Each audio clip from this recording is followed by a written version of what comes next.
શું થયું? પગ મચકોડાઈ ગયો ભાઈ. એવો કેમ ન મચકાઈ ગયો? હવે બધું પૂછી લે તું. ચાલતો ચાલતો આવતો તો ને પગ આમ થઈ ગયો. હા, પગ આમ એક્ટિવાને કિક મારીને થયો છે.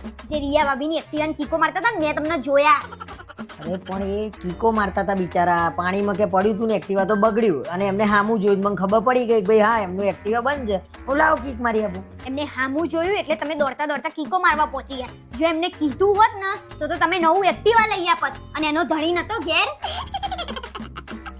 ખબર નહીં એવો હતો કે નતો પણ એમને જે આમ એ રીતે હામું જોયું મેં કીધું હા ત્યાં જ તમે પીગળી જાવ છો. હામું જોવો ને ઘેલા થઈને ઉપડી જાવ છો દોડમ દોડ. ભાઈ જો મારાથી છે ને કોઈની તકલીફ જોવાતી નહીં. મને એમ થાય કે મારી આગળ કોઈને દુઃખ પડે ને એટલે પહોંચી જ જવાનું. આ તો મેં તમને હમણાં બપોરે કીધું કે દૂધ લઈ આવો તો કેમ ના ગયા? મેં કીધું કે મને સખત માથું દુખાય છે, મારે ચા પીવી પડશે, તમે દૂધ લઈ આવો તો ના ગયા. કેમ મારું દુઃખ નહીં જોવાતું? હું જાનવર છું? અરે એવું થોડી હોય ગાડી. તારા માટે જવું તું મારે પણ હું થોડો કામમાં હતો તો. કયા કામમાં હતા? ફોનમાં રીલો જોતા હતા તમે બેઠા બેઠા.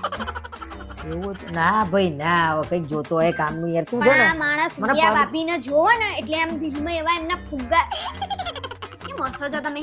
શું નકટા થઈને હસો છો? મેં તમને જોયા. ના ના ના શરમે નહીં આવતી? હસ્યો નહીં. અડધી ઉંમરે નીકળ્યા છે ને જે હસ્યો નહીં હસ્યો. અડધી ઉંમરે જે તમે લફડા કરવા નીકળ્યા છો ને થોડા થોડા લફડા શું બોલું છું તું? હાય હાય કેવા શબ્દો કાઢે તું. હા તમે કરી શકો, અમે બોલી નાખીએ. મેં શું કરી લીધું ભાઈ? કઈ કર્યું જ નહીં મેં હજી. પણ એક્ટિવાની કિકો તો જે રીતે મારી દેતા ને એવું થયું મને કે આ પગ લબડી પડવાનું છે આમ. અરે ભાઈ મને એમ અને પાછા કે થશે થશે નહીં થાય તો હું મૂકી આવું. કેમ એનો ધણી નહીં એ બધું કામ કરવા માટે? એ માણસ નવરો ના હોય તો સોસાયટી વાળા શું કરશે? હા સોસાયટી વાળા નહીં, તમે એકલા જ, બાકી બીજું કોઈ નતું. અને તમારા લખણ એવા છે ને કોક દાડે એનો ઘરવાળો આવી જશે ને તો તમને એવો મારવાનો છે એવો મારવાનો છે ને. અને હું ફોન કરીને કહેવાની છું કે આ તમારા વાડીને છે ને ઘરમાં રાખો. કોઈના ઘરમાં ઝઘડા ના કરાવાય, ઝઘડા ના કરાવાય. થોડું સભ્યતામાં રહે. હવે તમે તમારું જુઓ હું ને. એક્ટિવા ચાલુ કરી આલું છું ને તું શું ક્યાંની ક્યાં વાત લઈ જવું પણ છું? તમારે નહીં કરવાનું. કોકની લાગણી તો સમજ.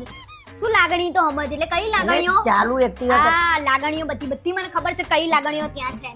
બાપા શું કેવું, મારા તો ફસાણો છું હું, બરાબર ફસાણો. કોઈ ફસાયું નહીં, કોણ ફસાયું છે ને બધાને બધી ખબર છે. હું ફસાઈ છું. મને ખબર હોત કે તમારે લફડ્યું છે ને તો હું આવત જ નહીં. લફડું આને લફડું કહેવાય? કિક મારી આલી ને એક્ટિવા ચાલુ કરી આલી. આ તો કહેવાય જ ને. કેમ ના લફડું કહેવાય? કર્યું જ નહીં હજી તો મેં. હા એટલે હજી કર્યું નહીં, કરવાનું છે મારા લફડું. એમ નહીં કરવા કર્યું જ નહીં હજી મેં. કરવાનું એ ના હોય શું લેવા કરવું હજી પડે? તો મેં લફડું કર્યું જ નહીં. હજી તો હું 4-5 લગ્ન કરું એ જો એમ ને. ભગવાને મને આટલું રૂપાળું બૈરું આપ્યું છે તો મારે શું લેવા બહાર ધ્યાન આપવું પડે? બસ એ જ નહીં સમજણ પડતી કે કેમ બહાર ધ્યાન આપવું પડે તમારે. અને એનામાં શું ડોકરીનામ ધ્યાન આપતા હશો? હા સહન ના થયું.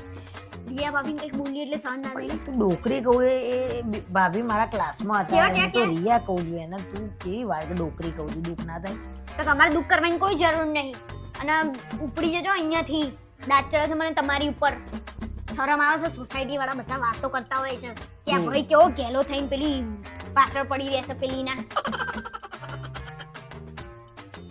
શું હસી રહ્યા છે? મને પગ દુખે અને છે. પ્રેમમાં તો પગ ભાગીને આવ્યા છે. કોકની સેવામાં પગ ની ક્યાં વાત છે? હાથ તૂટે પગ. રિયા ભાભી માટે તો હું જીવ આપી દઉં. મને પગ દુખે છે. પ્લીઝ મને માથું ના ચડાય. હા અમે માથું ચડાઈએ એ વાતો કરો ને તો તમારા માથું હરખું થઈ જાય નહીં. જુઓ તો આ નકટા માણસ.